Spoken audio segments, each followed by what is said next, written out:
We removed from Kentucky to what is now Spencer County, Indiana, in my 8th year.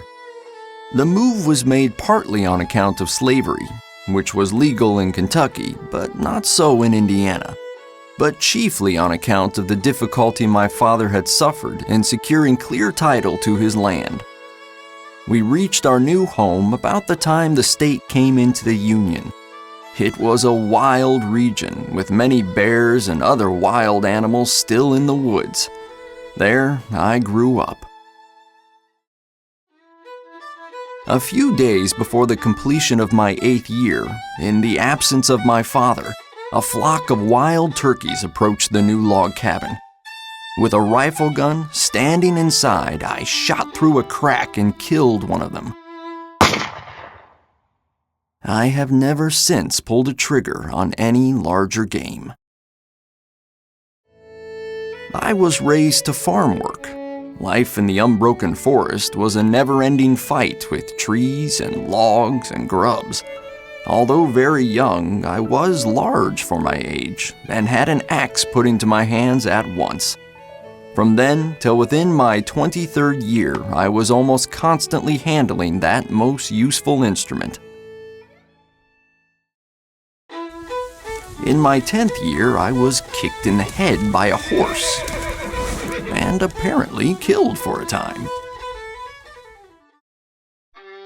There were some schools, so-called, but no qualification was ever required of a teacher beyond reading, writing, and ciphering. There was absolutely nothing to excite ambition for education. I went to ABC schools by littles and think that the aggregate of all my schooling did not amount to 1 year. When I came of age, I did not know much. Still, somehow, I could read, write, and cipher to the rule of 3, but that was all. The little advance I now have upon this store of education, I have picked up from time to time under the pressure of necessity.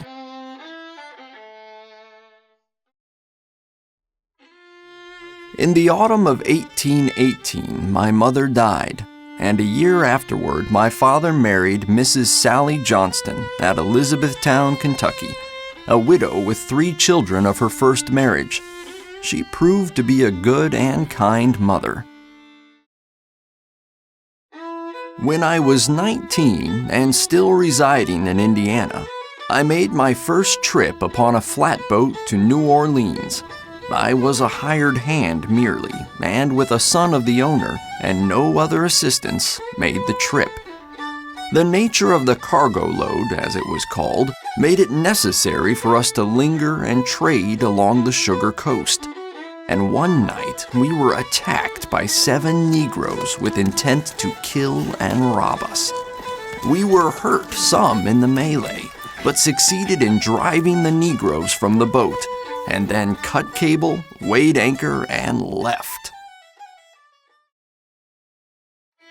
On March 1st, 1830, having just completed my 21st year, my father, stepmother, and the families of her 2 daughters left the old homestead in Indiana and came to Illinois.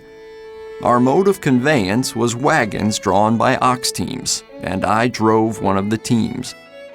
We settled on the north side of the Sangamon River, at the junction of the timberland and prairie.